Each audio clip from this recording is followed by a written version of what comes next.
শুরু হচ্ছে আজকের গল্প বিভূতিভূষণ বন্দ্যোপাধ্যায়ের কুয়াশার রং। ভয়ানক বর্ষা কদিন সমানভাবে চলিয়াছে, বিরাম বিশ্রাম নাই।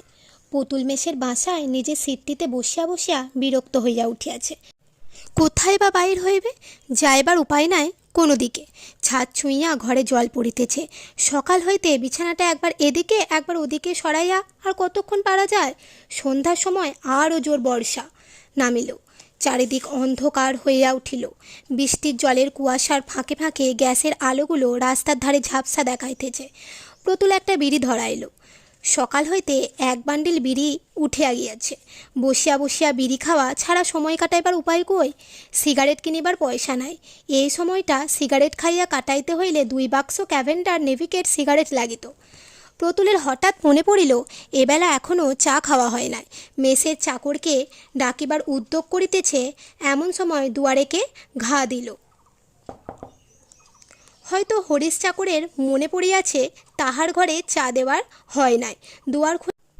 দুয়ার খুলিয়া প্রতুল অবাক হইয়া চাহিয়া রহিল। এই যে পুতুল দা, ভালো আছেন? নমস্কার, এলাম আপনার এখানে। একটি 30-32 বছরের লোক, গায়ে ময়লা পাঞ্জাবি, পায়ে রবারের জুতা, হাতে একটা ছোট টিনের সুটকেস, সঙ্গে একটি বছর 9-10 ছোট ছেলে লইয়া ঘরে ঢুকিল। ছাতি হইতে জল গড়াইয়া পড়িতেছে। ভিজা জুতায় ঘরের দুয়ারের সামনে মেঝেটাতে জলে দাগ পড়িল। খোলা দরজা দিয়া ইতিমধ্যে বৃষ্টির ঝাপটা আসিয়া ঘরে ঢুকিল। আয় রে খোকা, যা গিয়ে বস গে, যা। তোর জ্যাঠামশায় প্রণাম কর, দাঁড়া পাটা মুছে দিই গামছা দিয়ে, যা। পুতুল তখনও ঠিক করিতে পারে নাই লোকটাকে। এমন দুর্যোগের দিনে তাহার আশ্রয় গ্রহণ করিতে আসিয়াছে। দেশের লোক, গ্রামের লোক তো নয়। কোথায় ইহাকে সে দেখিয়াছে? হঠাৎ তাহার মনে পড়িয়া গেল, এ সেই শশধর, নাথপুরের শশধর গাঙ্গুলি। এত বড় হইয়া উঠিয়াছে, সেই 18-19 বছরের ছোকরা। আর বাল্য সেই চমৎকার চেহারা এত খারাপ হইয়া উঠিল কিভাবে? চিনতে পেরেছেন পুতুলদা? হ্যাঁ, বসো বসো, কতকাল পরে দেখা। তা তুমি জানলে কি করে এখানে আমি আছি? ভালো আছো বেশ? এটিকে ছেলে? বেশ বেশ। শশধর রাঙা দাঁত বাহির করিয়া একগাল হাসিয়া বলিল, তা হবে না। সে আজ কত বছরের কথা বলুন তো? আজ 12 কি 13-14 বছরের কথা হয়ে গেল যে আপনার ঠিকানা নিলুম জীবন ভট্টাচার্যের কাছ থেকে। জীবন ভট্টাচার্যকে মনে পড়ছে না? সেই যে জীবনদা আমাদের লাইব্রেরির সেক্রেটারি ছিল। কিন্তু জীবনবাবুই বা আমার ঠিকানা জানলেন কি করে? তার সঙ্গেও তো 12-13 বছর দেখা নাই। যতদিন নাথপুর ছেড়েছি ততদিন তার সঙ্গেও। জীবনদাস সালার এক বন্ধু, আপনার বন্ধু রাধিকাবাবু, চিনতে পেরেছেন এবার? সেখানে জীবনদা শুনেছে আপনি তো আমাদের খবর রাখেন না, আমরা আপনার রাখি। এই স্থির হয়ে বস খোকা, 1 কাপ চা খাওয়ান না দাদা, বড্ড ঠান্ডা হাওয়া দিচ্ছে। সঙ্গে ছোট ছেলেটি অমনি বলিতে শুরু করলেন, খিদে পেয়েছে বাবা, আমার খিদে পেয়েছে। তাহার বাবা ধমক দিয়া বলিল, থাম, ছোঁড়ার অমনি খিদে পেতে শুরু করে দিল। থাম না, খেয়েছিস তো দুপুরবেলা? পুতুল বলিল, আহা, ওকে ধমকাচ্ছেন কেন? ছেলে মানুষের খিদে তো পেতেই পারে। দাঁড়াও খোকা, আমি খাবার আনাচ্ছি। চা ও জলযোগের পর্ব মিটিয়া গেলে প্রতুল বলিল, তারপর শশধর এখন হচ্ছে কি? শশধর বলিল, করবার কি, রামজীবনপুরের ইউপি স্কুলের হেড পণ্ডিত। আজ 2 দিন ছুটি নিয়ে কলকাতায় এলাম, একটু কাজ আছে। ভালো কথা পুতুলদা, এখানে একটু থাকবার জায়গা হবে? পুতুল বলিল, হ্যাঁ হ্যাঁ, তা আর কি, থাকো না, জায়গা তো যথেষ্টই রয়েছে। আমি বলে দিচ্ছি তোমাদের খাওয়ার কথা রাত্রে। আজ প্রায় 12-13 বছর আগে প্রতুল নাথপুর গ্রামের মিউনিসিপ্যাল অফিসে কেরানির চাকুরি লইয়া যায়। নাথপুর নিতান্ত ক্ষুদ্র গ্রাম নয়, আশেপাশে 4-5খানি ছোট বড় গ্রাম লইয়া মিউনিসিপ্যালিটি। ইলেকশন লইয়া দলাদলি মারামারি পর্যন্ত হইত। লাইব্রেরি ছিল, ডাক্তারখানা ছিল, হাই স্কুল ছিল, একটা পুলিশের ফাঁড়ি পর্যন্ত ছিল। একদিন নিজের ক্ষুদ্র বাসাটিতে বসিয়া আছে একা, একটি 18-19 বছরের ছোকরা আসিয়া প্রণাম করিয়া বলিল, আপনি বুঝি নতুন এসেছেন আমাদের গাঁয়ে? হ্যাঁ, এসো বসো। তোমার নাম কি? আমার নাম শশধর, আপনার সাথে আলাপ করতে এলুম। একলাটি বসে আছেন? এসো এসো, ভালোই। তুমি স্কুলে পড়ো বুঝি? শশধর পরিচয় দিল। না, সে স্কুলে পড়ে না, অবস্থা ভালো না। স্কুলে কে পড়াইবে? তাহা ছাড়া সংসারে বাবা নাই, তাহারই ঘাড়ে সংসার। মা, 2 বোন, 3টি ছোট ছোট ভাই, স্ত্রী। প্রতুল বিস্মিত হইয়া বলিল, তুমি বিয়ে করেছ নাকি? আগে হ্যাঁ, ও বছর বিয়ে হয়ে গিয়েছে। ছেলেটি দেখিতে খুব সুশ্রী সুপুরুষ। অল্প বয়সে বিবাহ হওয়াটা আশ্চর্য নয় বটে। কিছুক্ষণ বসিয়া থাকিবার পরে ছেলেটি সেদিন চলিয়া গেল। তাহার পর হইতে মাঝে মাঝে সে প্রায় আসিত। এ গ্রামে পুতুল নতুন আসিয়াছে, বিশেষ কাহারও সহিত পরিচয় নাই। এই অবস্থায় একজন তরুণ বন্ধু লাভ করিয়া প্রতুলও খুশি হইল। সময় কাটাইবার একটা উপায় হইল। সন্ধ্যাবেলাটা দুজনের গল্প গুজবে কাটিয়া যাইত। একদিন শশধর পুতুলকে বাড়িতে খাওয়ার নিমন্ত্রণ করিল। শশধরের মা তাকে ছেলের মতো যত্ন করিয়া খাওয়াইলেন। শশধরের বোন কণা তাকে প্রথম দিনে পুতুলদা বলিয়া ডাকিল। এই নিরিবান্ধব পল্লীগ্রামে ইহাদের স্নেহসেবা প্রতুলের বড় ভালো লাগিল সেদিন। ইহার পর অফিস হইতে প্রতুল নিজের বাসায় ফিরিতে না ফিরিতেই শশধর পুতুলকে ডাকিয়া নিজের বাড়িতে প্রায় লইয়া যায়। প্রায় বৈকালিক চা পানের ও জলযোগের ব্যবস্থা সেখানেই হইয়া থাকে। দিন কতক যাইবার পরে পুতুল ইহাতে সংকোচ বোধ করিতে লাগিল। শশধরদের সাংসারিক ব্যবস্থা বিশেষ সচ্ছল নয়। রোজ রোজ তাহার জলযোগের জন্য উহাদের খরচ করাইতে প্রতুলের মন সায় দিল না। সে খাওয়া বন্ধ করিল। অবশ্য মুখে সোজাসুজি কোনো কিছু বলিতে পারা সম্ভব ছিল না। তবে যাইবার ইচ্ছা না থাকিলে উজুর আপত্তির অভাব হয় না। একদিন শশধর আসিয়া বলিল, আজ যেতেই হবে পুতুলদা। কণা বলেছে তোমাকে নিয়ে না গেলে সে ভয়ানক রাগ করবে আমার ওপর। পুতুল আশ্চর্য হইয়া বলিল, কণা? হ্যাঁ হ্যাঁ, কণা, আমার ছোট বোন। ভুলে গেলেন নাকি? চলুন আজ। পুতুলের মনে বিস্ময় এবং আনন্দ দুইই হইল। কণার বয়স 15-16, রং ফর্সা, বেশ সুশ্রী মেয়ে। কথাবার্তা বলে চমৎকার। পাড়াগাঁয়ের তুলনায় লেখাপড়াও জানে ভালো। তাহার সম্বন্ধে কণা আগ্রহ দেখাইছে, কথাটা শুনিতে খুব ভালো। কণা সেদিন পুতুলের কাছে কাছেই রহিল। কয়দিন না দেখাশোনার পরে দুজনেরই দুজনকে যেন বেশি করিয়া ভালো লাগিতেছে। ফিরিবার সময় পুতুলের মনে হইল কণাকে আজ যেন তাহার অত্যন্ত আপনজন বলিয়া মনে হইতেছে। কেন? নির্জন বাসায় ফিরিয়া কথাটা সে ভাবিল। কণা মেয়েটি ভালো, সত্যিই বুদ্ধিমতী, সেবাপরায়ণা। তাহাদেরই পাল্টি ঘর। আহা, এই জন্যই কি শশধরের তাগাদা তাহাকে ঘন ঘন বাড়ি লইয়া যাইবার জন্য? কথাটা মনে হইবার সঙ্গে সঙ্গে এ চিন্তাও তাহার মনে না আসিয়া পারিল না। তাই কণার অত গায়ে পড়িয়া আলাপ করার ঝোঁক তার সঙ্গে। প্রতুল আবার শশধরের বাড়ি যাওয়া বন্ধ করিল। শশধর আসিয়া পীড়াপিড়ি আরম্ভ করিতে আদৌ বিলম্ব করিল না। এবার কিন্তু প্রতুল অত সহজে ভুলিল না। তাহার মনে দ্বন্দ্ব লাগিয়াছে। কণা তাহাকে সত্যিই ভালোবাসে, না তাহাকে বিবাহের ফাঁদে ফেলিবার জন্য ইহা তাহার একটি ছলনা মাত্র? কণার মা কি জন্য তাহাকে অত আদর করিয়া থাকেন, বা শশধর তাহাকে বাড়ি লইয়া যাইতে অত আগ্রহ দেখায়, ইহার কারণ পুতুলের কাছে ক্রমশ স্পষ্ট হইয়া উঠিল। গরিবের মেয়ে, বিবাহ দিবার সঙ্গতি নয় উপযুক্ত পাত্রে। সে হিসাবে পুতুল পাত্র ভালোই। 30 টাকা মাহিনে পায় অফিসে। বয়স কম, দেখিতে শুনিতেও এ পর্যন্ত তো পুতুলকে কেউ খারাপ বলে নাই। ইহাদের সকল স্নেহ, ভালোবাসা বা আগ্রহের মধ্যে একটি গাঢ় স্বার্থসিদ্ধির সন্ধান জানিয়া প্রতুলের মন ইহাদের প্রতি নিতান্ত বিরূপ হইয়া উঠিল। মাস 2 কাটিয়া গিয়াছে। ভাদ্র মাস। 7-8 দিন বেশ ঝলমলে শরতের রৌদ্র। খালের ধারে কাশফুল ফুটিয়াছে। জল কাদা শুকাইয়া আসিতেছে। পূজার ছুটির আর বেশি দেরি নাই। পুতুল বসিয়া বসিয়া সেই কথাই ভাবিতেছিল। মিউনিসিপাল অফিসে 12 দিন ছুটি। এই সময় একদিন কাহার মুখে পুতুল শুনিল শশধরের বাড়িতে বড় বিপদ। শশধরের মা মৃত্যুশয্যায়। শুনিয়া সে ব্যস্ত হইয়া উঠিল। শশধর এদিকে অনেক দিন আসে নাই তা নয়, পুতুল উহাদের বাড়ি না গেলেও সে এখানে প্রায় আসিয়া বসিয়া থাকে, চা খায়, গল্প গুজব করে। কই, মায়ের এমন অসুখের কথা তো শশধর বলে নাই। পুতুল শশধরদের বাড়ি গেল। এমন বিপদের সময় না আসিয়া চুপ করিয়া থাকা, সেটা ভদ্রতা এবং মনুষ্যত্ব উভয়েরই বিরুদ্ধে। পুতুলের কড়া নাড়ার শব্দে কণা আসিয়া দরজা খুলিয়া দিল। পুতুলের মনে হইল কণা তাহাকে দরজায় দেখিয়া বিস্মিত হইয়াছে। পুতুল আগে কথা কহিল, বলিল, মা কেমন আছেন? আসুন বাড়ির মধ্যে। দাদা নেই বাড়িতে, ডাক্তার ডাকতে গিয়েছে, অবস্থা ভালো না। চলো চলো, দেখে গিয়ে। আমি কিছুই জানি নে কণা অশোকের কথা। শশধর কদিন আমার ওখানে যায়নি, তবে মাঝে যা গিয়েছিল তখন কিছু বলেনি। বলবে কি, মার অসুখ আর সবে 5 দিন হয়েছে তো। পরশু রাত্রির থেকে বাড়াবাড়ি যাচ্ছে। এর আগে এমন তো হয়নি। ঘরের মধ্যে ঢুকিয়া যেটা পুতুলের চোখে সর্বপ্রথম পড়িল, সেটি ইহাদের দারিদ্র্যর কুশ্রী ও মলিন রূপ। সে নিজেও বড়লোকের ছেলে নয়, কিন্তু তবুও তাহাদের বাড়িতে গৃহস্থালির যে শ্রীছাদ আছে, এখানে তার সিঁকিও নাই। কণা বলিল, এতক্ষণ আসেননি কেন এদিকে? আমাদের তো ভুলেই গিয়েছেন। প্রতুলের মনে কষ্ট হইল। কণার ক্লান্ত, উদ্বেগপূর্ণ এবং ঈষৎ বিষণ্ণ চোখ দুটির দিকে চাহিয়া তাহার মনে হইল সে বড় নিষ্ঠুর কাজ করিয়াছে এতদিন এখানে না আসিয়া। কণা বড় ভালো মেয়ে। যতক্ষণ প্রতুল তাহাদের বাড়ি রহিল ততক্ষণের মধ্যে প্রতুল জানিতে পারিল কণার কি কর্তব্য জ্ঞান, রুগ্ন মায়ের কি সেবাটাই করিতেছে কণা। এত দুঃখে উদ্বেগেও কণার সুন্দর রূপ ম্লান হয় নাই। অনেক মেয়েকে সে দেখিয়াছে, সাজিলে গুজিলে সুশ্রী বলিয়া মনে হয়, কিন্তু মলিন কাপড় পরিয়া থাকিলে বা চুল না বাঁধা থাকিলে কিংবা হয়তো সদ্য ঘুম হইতে ওঠা অবস্থায় দেখিলে বড় খারাপ দেখায়। কণার রূপের মধ্যে একটা কিছু আছে যাহাতে কোনো অবস্থাতেই খারাপ দেখায় না।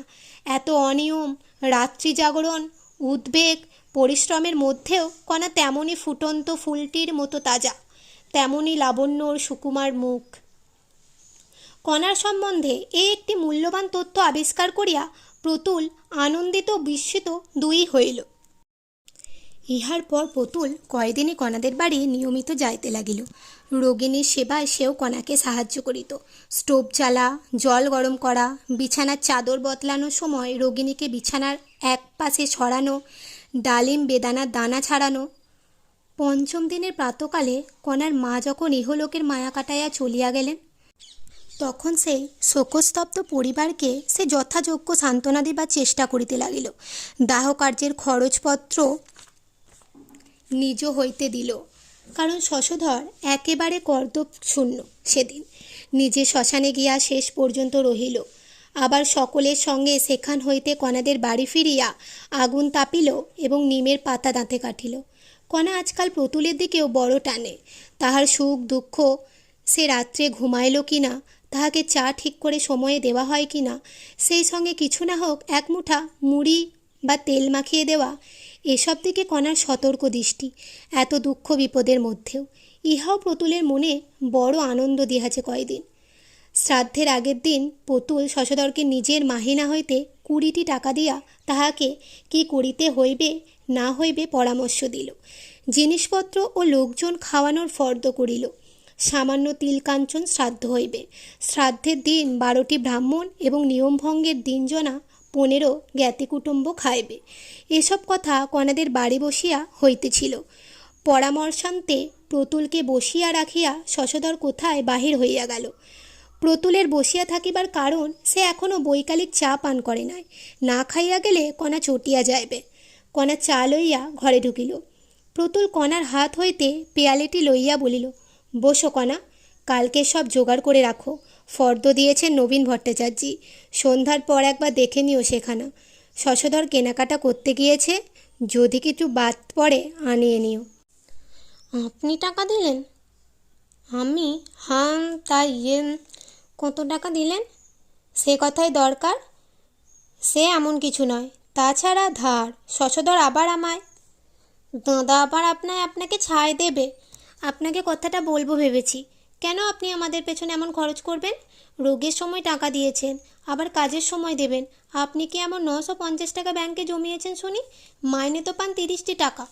আপনার নিজের বাবা মা ভাই বোন রয়েছে, তাদের কি দেবেন? নিজেরা কি খাবেন? আপনাকে বলে শুনুন, দাদা বেকার বসে আছে। আপনার কাছ থেকে টাকা নিয়ে তা কখনো আর উপর হাতে করবে না। ওর ওই স্বভাব। আপনি আর 1 পয়সা দেবেন না বলে দিচ্ছি। মায়ের কাজ হোক আর না হোক আপনার কি, আপনি কেন দিতে যাবেন? প্রতুল বিস্মিত দৃষ্টিতে কণার মুখের দিকে চাহিল। কণার মুখে একটি সবল তেজস্বী সারল্য, সত্যবাদী ও স্পষ্টভাষী ও ডাগর চোখ দুটি, যা খোশমোদ করিতে বা ছলনা করিতে শেখে নাই, আজও প্রতুলের মনে হইল। কিন্তু কণা আজ এক নতুন ধরনের কথা বলিল। ভারী আশ্চর্য কথা। এতদিন কণাকে চিনিতে পারি নাই সে, আজ চিনিল বটে। শ্রদ্ধায় ও সম্ভ্রমে প্রতুলের মনে পূর্ণ হইয়া উঠিল। কণা সাধারণ মেয়ে নয়। শ্রাদ্ধ শান্তি মিটিয়া গেল। প্রতুল নিয়মিত উহাদের বাড়ি যাতায়াত করিতে লাগিল। কণার সেবায় অভ্যস্ত হইয়া গিয়াছে। সে যত্ন ও সেবায় এতটুকু খুঁত কোনোদিন প্রতুলের চোখে পড়িল না আজও। মায়ের শোক খানিকটা প্রশমিত হইবার পরে কণা আরও সুশ্রী হইয়া উঠিয়াছে এখন। পরিস্ফুট যৌবনশ্রী তাহার অঙ্গ প্রত্যঙ্গে। প্রতুল ইতিমধ্যে মনে মনে ভাবিয়া স্থির করিয়াছে কি করিয়া কথাটা এইবার সে পারিবে। কথাবার্তা পাকা না হয় রহিল। অসহ্য কাটিয়া গেলে বিবাহ হইতে বাধা কি? পরের বাড়ির তরুণী পুনর্যৌবন মেয়ের সহিত এভাবে মেলামেশা উচিত হইতেছে না। একটা পাকাপাকি কথা হওয়া ভালো। বৈকালে প্রতুল কণাদের বাড়ি গেল। কণা আসিয়া বলিল, আরে ব্যাস, আমি বলেছি কি না বলেছি, প্রতুলটা তো এলো বলে। দুধ নেই চা করবার। ওবেলা পিন্টু দুধের কড়া আলগা করে দিয়েছে, আর সব দুধখানি উপর করে রেখে দিয়েছে বেড়ালে। বসো কণা, এখানে চা হবে এখন, তার জন্য কিছু নয়। কণা এখন মাতৃহীন ছোট ভাই বোনের মায়ের স্থান পূর্ণ করিয়া আছে। সংসার এখন কর্তী, পুতুল তা জানে। কিন্তু এই ক্ষুদ্র কর্তীটি মাঝে মাঝে কী রকমের ফাঁদে পড়িয়া যায় পয়সা কড়ির অভাবে, তাহাও প্রতুল দেখিয়াছে। কণা তাহাকে কিছু বলে না, কোনো দিন না, কিন্তু সে নানা রকমে টের পায়, যেমন আজই পাইল। কণা কি কাজে একটু উঠিয়া গিয়াছে? পুতুল কণার ছোট্ট ভাই বিনুকে ডাকিয়া বলিল, কি খেয়েছো খোকাবাবু?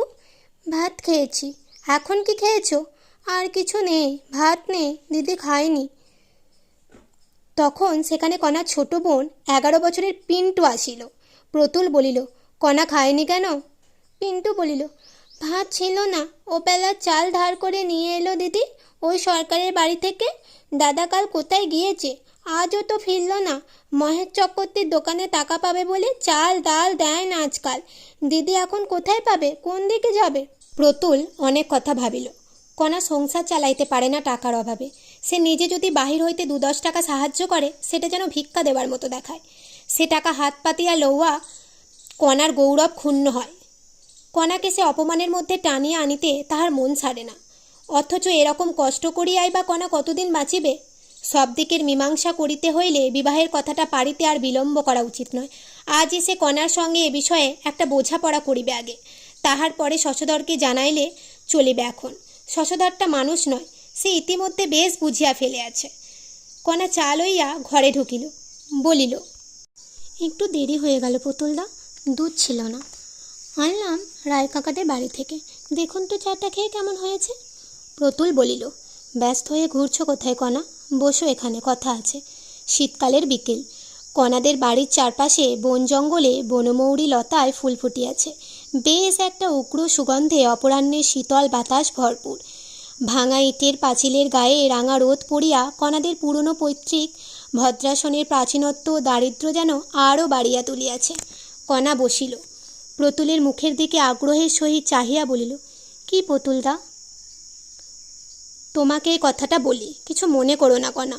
অনেক দিন থেকে কথাটা আমার মনে রয়েছে, বলি বলি করে বলা হয়ে উঠছে না।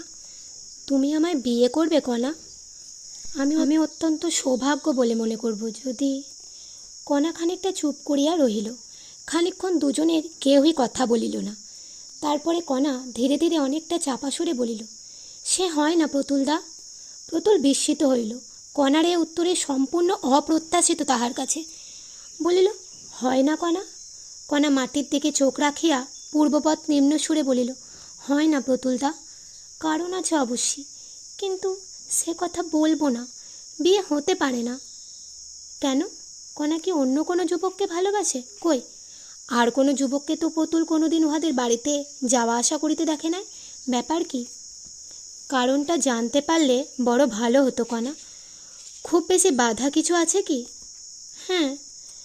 কারণটা বলবে? আপনি কিছুই জানেন না? দাদা কিছুই বলেনি আপনাকে? প্রতুল আরও বিস্মিত হইল। কি জানিবে সে? শশধরই বা তাহাকে কি বলিবে? অত্যন্ত আগ্রহ ও কৌতূহলের সঙ্গে সে বলিল, না কণা, তুমি কি বলছো আমি কিছুই বুঝতে পারছি না। শশধর কি বলবে আমায়? আমি বিধবা। তুমি? হ্যাঁ, 8 বছর বয়সে আমার বিয়ে হয়। 13 বছর বয়সে এই 5 বছর হলো। প্রতুলের মাথা বন বন করিয়া ঘুরিতে লাগিল যেন। সর্বশরীর যেন ঝিমঝিম করিতেছে। কণা বিধবা? কণার বিবাহ হইয়াছিল 8 বছর বয়সে? অদৃষ্টের কি দরুণ পরিহাস! আর সে কত আকাশ কুসুম না রচনা করিয়াছে মনে মনে এই কণাকে লইয়া। ইহাদের প্রতি মনে মনে কত অবিচার করিয়াছে তাহাকে জামাই করিবার উদ্দেশ্যে প্রতি আরোপ করিয়া। গ্লানি ও অনুতাপে প্রতুলের মন পূর্ণ হইয়া গেল। কিন্তু কণা, এ কথা তো আমি কিছুই জানি নে। আমাকে তো কেউ কিছু বলেনি। আমার কিন্তু ধারণা ছিল যে আপনি জানেন, দাদা বলেছে আপনাকে। আমি অবাক হয়ে গেছি এ কথা শুনে। একটা কথা বলবো, বিধবার পুনর্বিবাহ তো হচ্ছে সমাজে। পুতুল তো ওসব কথা থাক, যা হয় না যেখানে সেখানে সে কথা বলা মিথ্যা। না, আমার কথার উত্তর দাও কণা। আমি অমন ধরনের কথা শুনবো না তোমার মুখে। তোমায় সুখী করার দিকে আমার লক্ষ্য, সেজন্য সংস্কার এবং সমাজ আমি অনায়াসেই ঠেলব। কণার চোখ দিয়া জল গড়াইয়া পড়িল। সে মুখ নিচু করিয়া আঁচলের প্রান্ত দিয়া চোখ মুছিয়া বলল, আপনার পায়ে পড়ি পুতুলদা। পুতুল আর কিছু বলিল না। পরদিন অফিসে আসিয়াই সে চাকুরিতে ইস্তফা দিয়া দিল 1 মাসের নোটিসে। এখানে আর থাকিবে না, থাকিয়া লাভ নাই। এই 1 মাসের মধ্যে সে কণাদের বাড়ি গেল প্রায় প্রত্যেক দিনই, কিন্তু চাকুরিতে নোটিশ দেওয়ার কথা কাহাকেও বলিল না। বিবাহ সম্বন্ধে কণার সাথে আর কোনো কথাও সে বলে নাই। যদিও কণা আগের মতোই তাহার কাছে নিঃসংকোচে আসে, বসে, কথাবার্তা কয়। যাইবার পূর্বে সে কণাদের বাড়ি গেল। অন্যান্য কথাবার্তার পর সে বলিল, কণা, আমি এখান থেকে চলে যাচ্ছি কাল। কণা আশ্চর্য হইয়া পুতুলের মুখের দিকে চাহিয়া বলিল, চলে যাবেন? কেন? চাকুরি ছেড়ে দিচ্ছি। সে কি কথা? কথা ঠিকই, তাই কাল যাচ্ছি। সত্যি? সত্যি মিথ্যে বলে লাভ? সে কথা তো একদিনও বলেননি। না, বলিনি। বলেই বা লাভ কি, যেতেই যখন হবে। কেন? এখানে আপনার অসুবিধা কি হচ্ছিল? ভালো চাকুরি পেয়েছেন বুঝি কোথাও? কোথাও না। কণা চুপ করিয়া রহিল। প্রতুলও তাই। খানিক পরে কণা বলিল, চাপেন তা জানতুম, বিদেশি লোক আপনি, আপনাকে তো ধরে রাখা যায় না। আমাদের কথা আপনি শুনবেনই বা কেন? অনেক জ্বালাতন করেছি, কিছু মনে করো না কণা। কণা চুপ করিয়া রহিল। এই পর্যন্ত সেদিন কণার সঙ্গে কথাবার্তা। পরদিন আর একবার কণাদের বাড়ি যাইবার কথা ভাবিয়াও প্রতুলের যাওয়া ঘটিল না। দুপুরের ট্রেনে পুতুল চলিয়া আসিল। সারা পথ কেবল কণার কথা মনে হইল পুতুলের। সেই অভাব অনটনের সংসারে চিরকাল কাটাইতে হইবে তাহাকে। গরিবের ঘরের অল্প বয়সী বিধবা মেয়ে, দাদার সংসার ছাড়া আর উপায় নাই। কণার জীবন অন্ধকার, কোনো আলো না। পুতুলের বুকের মধ্যে কোথায় যেন টনটন করিতেছে। কণাকে কাহার কাছে রাখিয়া যাইতেছে সে? পরক্ষণে ভাবিল, কি মুশকিল। কণা রয়েছে তার বাপের ভিটেতে, ভাই বোনের কাছে, দাদার কাছে। আমার সঙ্গে তার কি? 5-6 মাস পরে, সেই ফাল্গুন মাসে মায়ের পীড়াপিড়িতে তাহাকে বিবাহ করিতে হইল। পুতুলের শ্বশুরের 2-3টি ছোট বড় কলিয়ারি ছিল, কিন্তু কলিয়ারিগুলির অবস্থা ছিল খারাপ। চুরি হইত। নির্ভরযোগ্য ম্যানেজারের অভাবে কলিয়ারিগুলি লোকসানি মহল হইয়া পড়িয়া থাকিত। পুতুলের শ্বশুর একদিন প্রস্তাব করিলেন, সে অফিসে পরের চাকুরি না করিয়া যদি কলিয়ারিগুলি তত্ত্বাবধান করে, তবে অফিসে যে বেতন পাইতেছে তাহা তো পাইবেই, উপরন্তু ভবিষ্যতে একটা উন্নতির আশা থাকে শ্বশুর জামাই উভয়েরই। পুতুল শ্বশুরের প্রস্তাবে রাজি হইল। আরও বছর 2 পরে কলিয়ারির অবস্থা সত্যিই ফিরিল পুতুলের কর্মদক্ষতায়। পুতুল আসানসোলে রেল স্টেশন হইতে 3 মাইল দূরে বৃদ্ধচক কালিয়ারিতে সাজানো বাংলোতে স্ত্রী পুত্র, ইতিমধ্যেই তাহার একটি ছেলে হইয়াছিল, লইয়া বাস করে। একটু স্টাইলের উপরে থাকে, না থাকিলে চলে না। কাজের খাতিরে থাকতে হয় নাকি, কি জানি কেন এখানে আসিয়া কণার কথা তাহার বড়ই মনে পড়িতে লাগিল। আজ তাহার এই সাজানো বাংলো, সুখ, ঐশ্বর্য, ইহাদের ভাগ কণা কিছুই পাইল না। সেই সুদূর পাড়া গাঁয়ে দারিদ্র, নিরাশার অন্ধকারের মধ্যে ভাঙা পুরনো ইটের পুরনো কোঠাবাড়ি আঁকড়াইয়া পড়িয়া রহিল। প্রতুলের মনটা যেন হাহা করিয়া ওঠে। সে বুঝিল এখনও কণার কথা তাহার মন জুড়িয়া বসিয়া আছে। তাই তাহাকে ভুলিয়া যাওয়া প্রতুলের পক্ষে সহজ নয়। প্রতুলের স্ত্রী বড়লোকের মেয়ে, বাল্যকাল হইতেই সে সুখ ভোগ করিয়া আসিতেছে। তাহাকে খাওয়াইয়া পড়াইয়া নতুন জিনিস দেখিয়া লাভ কি? তেলা মাথায় তেল দেওয়া। বরং যে চিরবঞ্চিতা, জীবন যাহাকে কিছু দেয় নাই, তাহাকে যদি আসে, কেন এমন হয় জীবনে কে বলিবে? যে পাইয়া আসিতেছে সে বরাবরই পায়, আর যে পায় না সে কখনোই পায় না। যাহাকে খাওয়াইয়া সুখ, পড়াইয়া সুখ, দেখিয়া সুখ, তাহাকে খাওয়ানো যায় না, পড়ানো যায় না, দেখানোও যায় না। কেন এমন হয়? এসব 4-5 বছর আগের কথা। আজ কয়েকদিন হইল পুতুল কলিকাতায় আসিয়াছে চাকুরির খোঁজে। কলিয়ারি আছে, কিন্তু প্রতুলের স্ত্রী নাই। পুনর্মূর্ষিকের পর্যায়ে আসিয়া দাঁড়াইবার ইতিহাস আছে। সংক্ষেপে এই যে, গত বৎসর স্ত্রীর মৃত্যুর পর হইতে শ্বশুরের কলিয়ারিতে থাকা প্রতুলের ভালো মনে হইল না, এবং তারপরে দেখা গেল প্রতুলের শ্বশুরেরও তাহা ক্রমশ ভালো বলিয়া মনে হইতেছে না। সুতরাং আজ কয়েকদিন হইল প্রতুল তাহার ছেলেটিকে সঙ্গে লইয়া কলকাতায় আসিয়া এই পরিচিতি মেষ্টিতে উঠিয়াছে এবং চাকুরির সন্ধানে আছে। এই সেই শশধর, কণার ভাই। এতকাল পরে হঠাৎ এভাবে কোথা হইতে কেমন করিয়া আসিয়া পড়িল। কিছুক্ষণ বসিয়া শশধর চা খাইয়া সুস্থ হইবার পরে প্রতুল বলিল, তারপরে কি মনে করে? কেমন আছো? শশধর বলিল, ভালোই আছি। আপনি এখানে আছেন তা শুনলাম জীবনদার কাছে। আপনি নাকি চাকুরি খুঁজছেন, সেই জন্যই আমার এখানে আসা। আপনার সব কথাই শুনেছি। কি ব্যাপার, চাকুরির সন্ধান আছে নাকি? আমাদের দেশের মিউনিসিপ্যাল অফিসে সেই কেরানির পোস্ট খালি হয়েছে। আপনি গেলে ওরা লুপে নেবে এক্ষুনি। কিশোরী চাটুর্যে এখন চেয়ারম্যান, আপনাকে বড় ভালোবাসতো। আমাদের আপনার লোক। দিন একখানা দরখাস্ত করে আমি লিখলে একবার গিয়ে ইন্টারভিউ করে আসবেন চেয়ারম্যানের সঙ্গে। আবার সেই নাথপুর, সেই মিউনিসিপ্যাল অফিসে 30 টাকা বেতনের কেরানির পদ। তা হোক। প্রতুল দরখাস্ত লিখিয়া পরদিন সকালে শশধরের হাতে দিল। চাকরি না করিলে চলিবে না। ছোট ছেলেটি লইয়া 30 টাকায় তাহার খুব চলিয়া যাইবে। তাহার বাবা মা জীবিত বটে, কিন্তু ছেলের রোজগারের উপর তাহাদের নির্ভর করিতে হয় না। দিন 15 পরে শশধর লিখিল, চাকুরি সব ঠিক, একবার আসিয়া চেয়ারম্যানের সঙ্গে দেখা করা দরকার। প্রতুল ছেলেকে লইয়া নাথপুরে গেল। 10 বৎসর আসে নাই এদিকে, অথচ যেন মনে হইতেছে কাল এ গ্রাম ছাড়িয়া গিয়াছে। কণার কথা সে শশধরকে জিজ্ঞাসা করিতে পারে নাই, কোথায় যেন বাঁধিয়াছিল। বহু চেষ্টা করিয়াও পারে নাই। আজ স্টেশনে নামিতেই কণার কথা প্রথমেই মনে পড়িল। কণা যেখানে থাকে সেখানেই সে থাকিবে জীবনের বাকি কয়টা দিন। বেলা প্রায় 1টা। শশধর স্টেশনে ছিল। বলিল, প্রতুলদা, আপনার সেই পুরনো বাসা ভাড়া করে রেখেছি, কোনো অসুবিধা হবে না। আর কণা বলে দিয়েছে আজ ওখানেই খাবেন, চাকুরি হয়ে যাবে এখন, সব বলা আছে। প্রতুল বলিল, এবেলা খাবো না, খোকাকে বরং নিয়ে যাও কণার কাছে, আমি অফিসের পরে যাব। আমরা দুজনেই সকালে খেয়ে গাড়িতে চড়েছি। বিকেলের দিকে চেয়ারম্যানের সহিত সাক্ষাৎ করিবার পরে প্রতুল শশধরের বাড়ি গেল। প্রথমেই কণা আসিয়া সামনে দাঁড়াইয়া বলিল, প্রতুলদা, এতদিন পরে মনে পড়ল। তারপর সে পায়ের ধুলো লইয়া প্রণাম করিল। প্রতুল অবাক হইয়া চাহিয়া রহিল। সে কণা কোথায়, কোথায় সেই লাবণ্যময়ী কিশোরী? এ কণাকে সে চেনে না। কণা পূর্বাপেক্ষা ছিন্না হইয়াছে। যৌবনের সৌন্দর্য অন্তর্নিহিত হইয়াছে অনেককাল বলিয়াই হয়। যদিও বর্তমানে 27-28 বছরের বেশি বয়স নয় কণার। মুখের কোথাও পূর্ণ লাবণ্যর চিহ্ন আছে কি না প্রতুল বিশেষভাবে খুঁজে পাইয়া দেখিতে পাইল না। সঙ্গে সঙ্গে প্রতুল দেখিল কণার উপর তাহার সে ভালোবাসা যেন এক মুহূর্তে মন হইতে কর্পূরের মতো উবিয়া গিয়াছে। এ কণা অন্য একজন স্ত্রীলোক। তাহার ভালোবাসার পাত্রী তাহার পরিচিত কণা এ নয়। কাহাকে সে ভালোবাসিবে? কণা অবশ্য খুব আদর যত্ন করিল।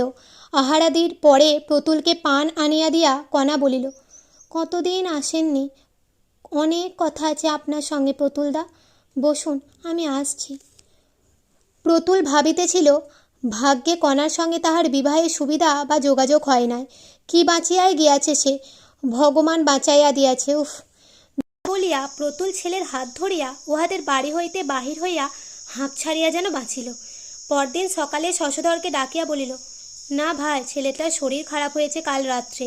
তোমাদের যা ম্যালেরিয়ার দেশ, ছেলে নিয়ে এখানে চাকুরি পোষাবে না, অন্যত্র চেষ্টা দেখি গে।